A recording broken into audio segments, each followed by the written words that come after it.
Bonjour la famille, bonjour les amis, bonjour le Congo, bonjour l'Afrique, bonjour le monde. Appelez-moi le conseil spécial du boss. Ici, je parle de la nation, ici, je parle de l'Afrique, ici, je parle du monde. Chers amis, chers compatriotes, la famille, chers internautes, oui, je suis là. Je suis là une fois de plus parce que nous allons tourner. Je vais présenter une vidéo aussi spéciale. Je suis Congolais, Congolais de Brazzaville. Dans quelques heures, le pays va célébrer sa fête de l'indépendance. 61 ans après l'accession de la République à son indépendance. Oui, de ce spécial 15 août. Que s'est-il passé le 15 août, jour de l'indépendance du Congo-Brazzaville? La famille, nombreux n'étaient pas nés, pareillement que moi. Je ne suis pas né avant les indépendances, mais je suis né bien après les indépendances du Congo-Brazzaville. Mais aujourd'hui, par cette vidéo, je vais reconstituer les faits. Je vais vous présenter. Je vais vous faire des révélations parce que j'ai les audios. Parce que j'ai les audios, comme je l'ai dit tantôt, que je vais vous faire écouter. Je vais présenter ce jour, 15 août 1960. Oui, je vais casser les papeaux parce que je vais faire entendre ce que les gens n'ont jamais entendu. Je vais faire des révélations parce que il était ce 15 août un jour aussi spécial. La famille, je ne saurais commencer sans mettre un son. Alors, écoutons ce son.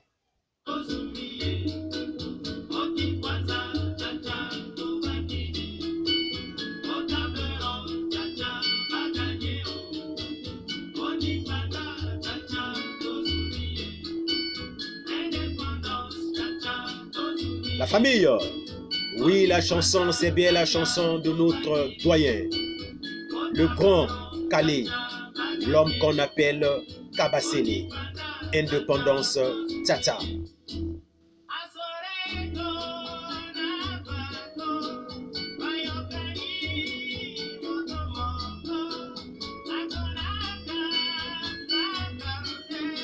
La famille, oui, 15 août 1960, un dimanche,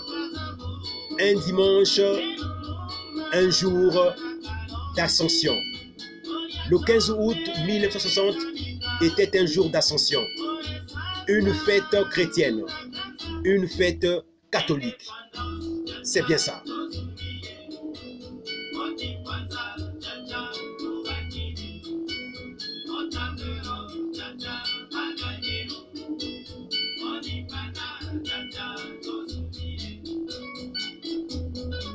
La famille, pourquoi ce jour? Pourquoi cette date? Alors, je vais vous présenter, je vais vous reconstituer les faits de ce jour, 15 août 1960. C'est bien moi, l'homme qu'on appelle le conseil spécial du boss, votre blogueur, votre cyberactiviste, votre influenceur. Ici, on parle de la nation. Oui, je parle de la nation parce que le Congo, c'est la terre de nos ancêtres, c'est notre Congo commun, du nord au sud, de l'ouest à l'est.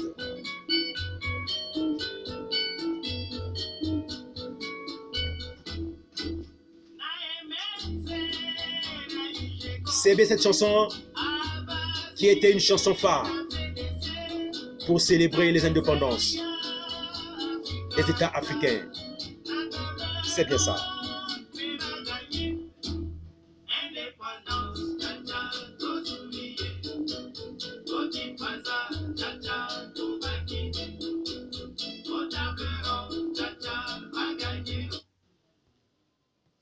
La famille, c'est bien ça. Nous allons parler du 15 août 1960. Fête de l'indépendance, journée de l'indépendance du Congo-Brazzaville. Que s'est-il passé ce jour-là? Qu'est-ce qui s'est-il passé ce jour-là?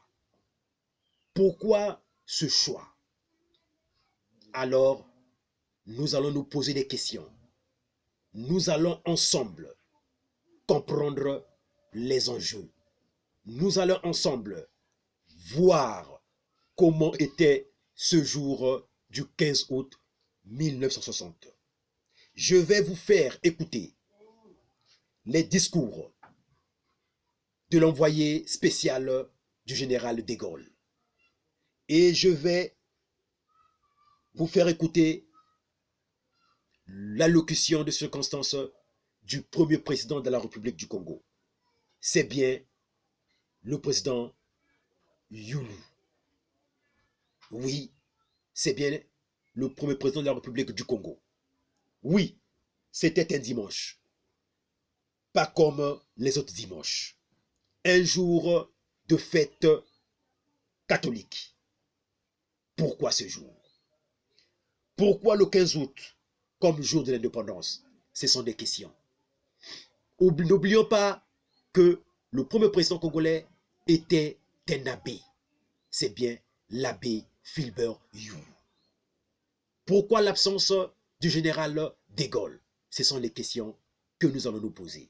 Alors, sans tarder, nous allons décortiquer la scène du 15 août 1960 parce que c'était un jour aussi spécial. Ce 15 août 1960 est l'une des journées les plus longues du périple entamé en Afrique centrale par le ministre français des Affaires étrangères, André Malraux, qui formalise le passage à l'indépendance des anciennes colonies. Brazzaville reste une ville symbolique de la France, libre du général de Gaulle et de la marche vers les indépendances. Le dimanche 15 août 1960, jour de l'indépendance de la République du Congo, était une fête de famille. Averti l'abbé Fulbert Youlou, les cérémonies sont réduites à leur simple expression pour des raisons économiques. C'était la crise. Les fastes sont renvoyés à plus tard.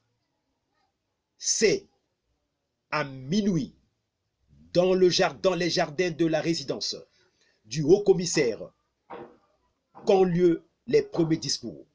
Celui d'André Malraux, ministre des Affaires culturelles et représentant spécial du général de Gaulle, et celui de l'abbé Fulbert Youlou, qui souligne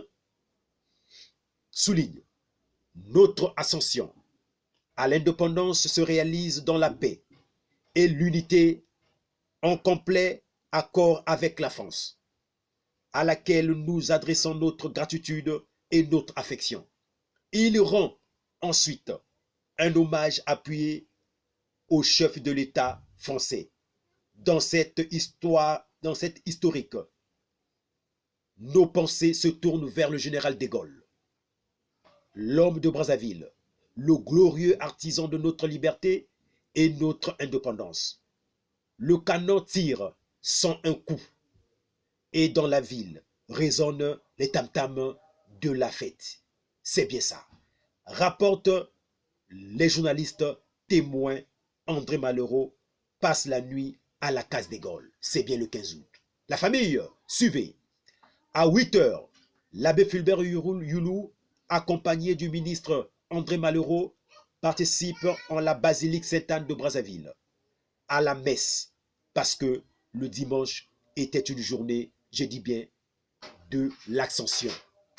La journée de l'Ascension, c'est-à-dire le 15 août, c'est bien une journée de fête catholique. Le président l'abbé Fulbert Yulu était un catholique. À 8 heures, comme je le disais, Fulbert Yulu, accompagné du ministre André Malraux, participe en la basilique Sainte-Anne de Brazzaville à la messe célébrée par Monseigneur Michel Bernard, l'archevêque du Congo. La cérémonie officielle se déroule ensuite au centre-ville de Brazzaville où tous les officiels congolais ainsi qu'une foule nombreuse sont massés. La première allocution est prononcée par la envoyée spéciale de De Gaulle, qui, dans une envolée lyrique stylée, déclare. Écoutez le discours de circonstance de l'envoyé spécial du général de Gaulle, le ministre Malraux. Il dit, cette nuit a retenti la salve solennelle qui salue l'indépendance des peuples et qui retentira dans la mémoire de nos enfants, comme celle qui saluait jadis la naissance des rois. Puis, André Malraux poursuit. La France vous lègue des organisations économiques, administratives et financières. Celles-ci furent aussi au service de l'État français. Parfois, assez noblement, les voici au service de la République du Congo. Ce n'est pas un transfert d'attribution, c'est le transfert de destin. C'est ce que le ministre André Malraux disait ce jour. C'est ensuite au président Fulbert Yulu, sous un tonnerre d'applaudissements, de lancer à la foule cette indépendance de la République du Congo. Mes chers concitoyens, je le proclame solennellement et universellement. C'est bien l'extrait du discours du premier président Abbé Fulbert Yulu. La cérémonie était ensuite agrémentée par un défilé militaire de l'armée de la communauté. C'est bien ça. Un peu plus tôt, dans la matinée, l'Assemblée nationale, sous la direction du président, de son président, Alphonse Massamba Deba, se réunit en session extraordinaire. Après la lecture du message du général de Gaulle, puis un discours du premier président de la République, l'Assemblée ratifie par un vote unanime les nouveaux accords que viennent de signer le chef de l'État, Fulbert Yulu et Jean Foyer, le représentant du gouvernement français. La famille, c'est bien ça, suivez. Mais cette journée du 15 août 1960 est loin d'être terminée. Le cortège officiel se rend au Square de Gaulle, où un buste a été dressé en 1959 en hommage aux héros de la France libre. Le président de la République, accompagné de André Malraux, suivi de la délégation française de Joseph Kasavubu, président de la République congolaise à l'époque on appelait d'Outre-Poule, qui a franchi le fleuve pour l'occasion visiter les quartiers noirs de la ville de Potopoto, Bakongo, et la foule les acclamait. Un arrêt devant la statue de l'explorateur franco-italien Savondo de Brazza au centre-ville, puis place de la mairie. C'est André Malraux qui reprend la parole pour vanter le courage extraordinaire du général de Gaulle. Reprend le président Fulbert Yulu, qui n'hésite pas à glorifier l'homme de Brazzaville. Lorsque, voici 20 ans, le 28 août 1940, le Congo, à l'appel d'une voix lointaine venue de Londres, alors en pleine tourmente, décidait de se rallier à la France libre. Une ferveur unanime a uni tous les habitants de ce pays, européens et africains, pour le combat en faveur de la liberté du monde, alors Brazzaville, modeste chef-lieu de l'Afrique équatoriale française, voyait peu à peu son nom prendre un lustre nouveau en tant que capitale de la France libre et combattante. Il est maintenant près de 20 heures. La fête bat déjà son plein dans les quartiers de la capitale. Pour la délégation française et les officiels congolais, la journée se termine par une grande réception dans les jardins du palais du haut-commissaire général, devenu depuis cette nuit la résidence du président de la République. Ce jour même, le gouvernement congolais envoie un télégramme au secrétariat général des Nations Unies pour son adhésion et la reconnaissance internationale de sa souveraineté. Les cérémonies officielles de l'indépendance de la République du Congo ont eu lieu le 28 novembre 1960. Une quarantaine de délégations étrangères sont représentées. La famille, voilà. Et j'espère que vous avez suivi avec attention ce qui s'était passé ce jour, à la veille et le 15 août 1960. Alors, je vais vous faire écouter les extraits des deux allocutions. On commence par l'allocution du ministre des Affaires culturelles, André Malraux, l'envoyé spécial du président français, le président français Charles de Gaulle, et ensuite nous tombons sur le discours du président de la République du Congo indépendante. Suivant.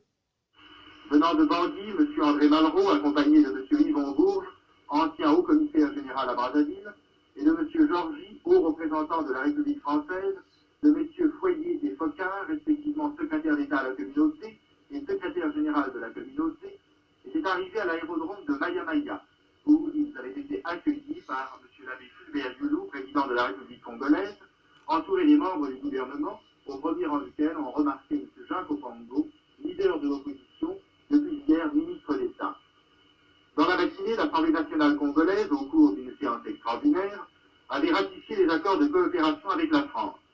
Dans une courte allocution, le chef du gouvernement avait déclaré « Ces accords sont destinés d'une part à nous assurer la continuation de l'aide technique et matérielle de la France, et d'autre part à organiser l'harmonisation des politiques de nos deux pays sur les grands problèmes économiques, culturels et de défense que pose actuellement l'évolution du monde libre. » À 16 heures, le président de la République et les membres de son gouvernement retrouvaient la délégation française dans les bureaux du Haut-Commissariat général afin d'échanger les instruments de ratification des accords de transfert des compétences.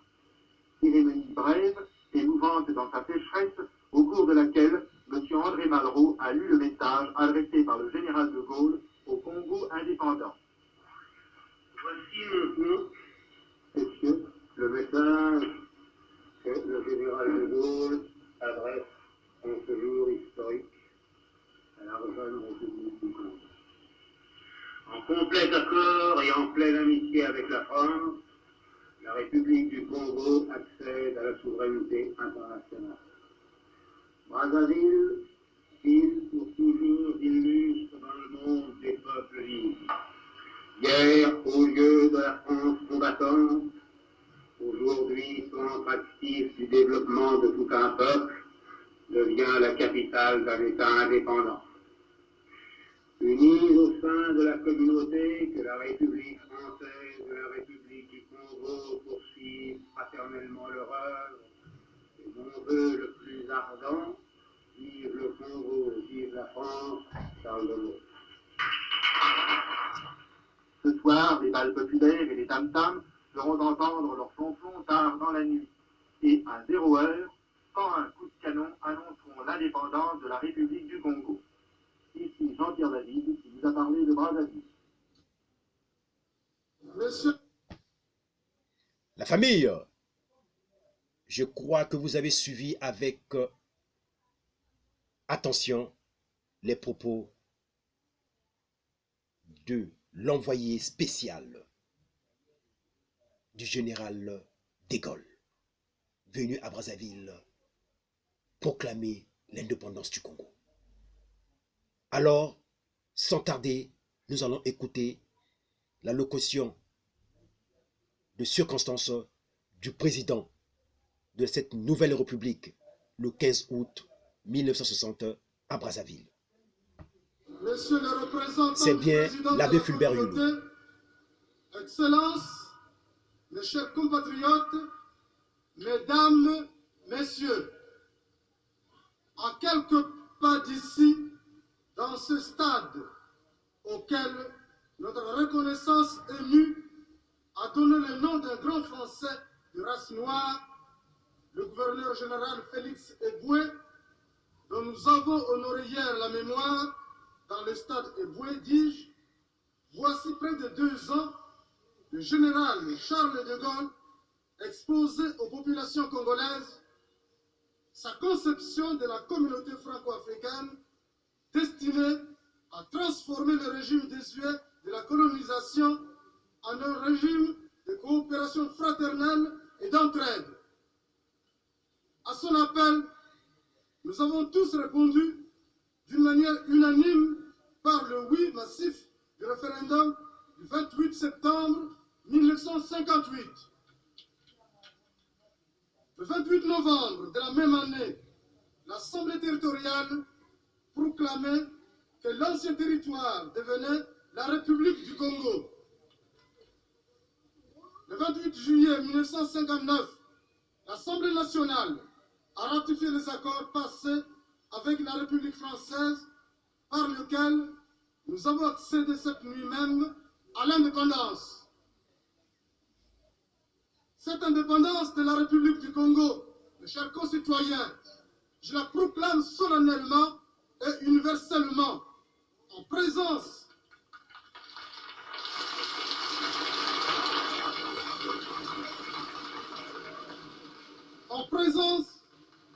du représentant personnel du général de Gaulle, président de la communauté. Nous sommes ici tous associés en cette heure historique à la réalisation du vœu unanime du désir le plus cher de tout notre peuple. Vous allez manifester à juste titre votre allégresse, car il est bien vrai que nous vivons un jour faste, et ce 15 août 1960 doit être consacré à la joie.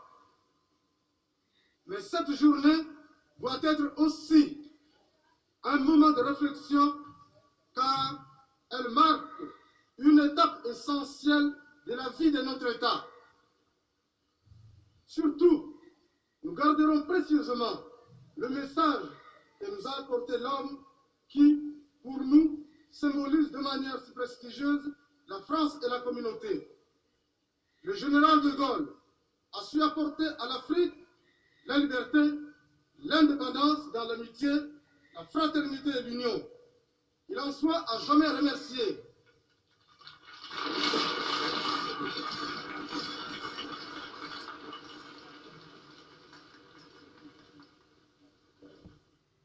La famille, je crois que vous avez suivi.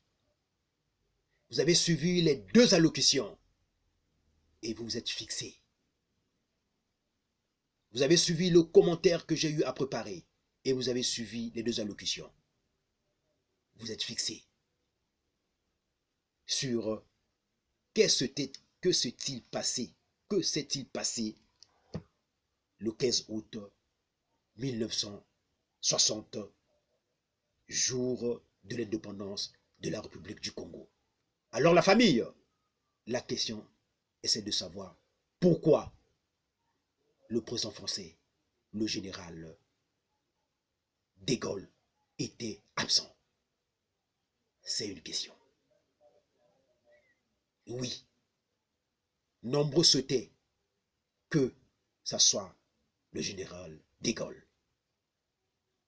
Alors, c'est ça.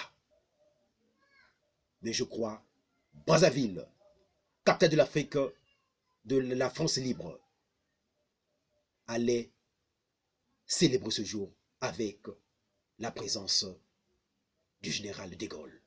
Mais hélas, cela ne fut pas le cas. Mais le Congo est bien et a été bien déclaré, a accédé à son indépendance le 15 août 1960, comme vous l'avez écouté, comme vous avez suivi dans les 2 allocutions prononcées par ces hommes. Alors la famille, c'est ça. Ici, on parle de la nation. Moi, je parle de la nation. J'ai fait des révélations. Vous avez écouté l'allocution du président Abbé Fulbert Yulu. Et vous avez écouté l'allocution de l'envoyé spécial du général de Gaulle, qui était son ministre des Affaires culturelles, André Malraux. Important, je dis, on est ensemble. Que Dieu bénisse le Congo, que Dieu bénisse la terre de nos ancêtres. Vive l'indépendance, vive le Congo, vive son excellence Denis Sassou Nguesso, président de la République du Congo, et tous les pères de l'indépendance. Sur ce jeudi, que Dieu bénisse le Congo. On est ensemble. Merci.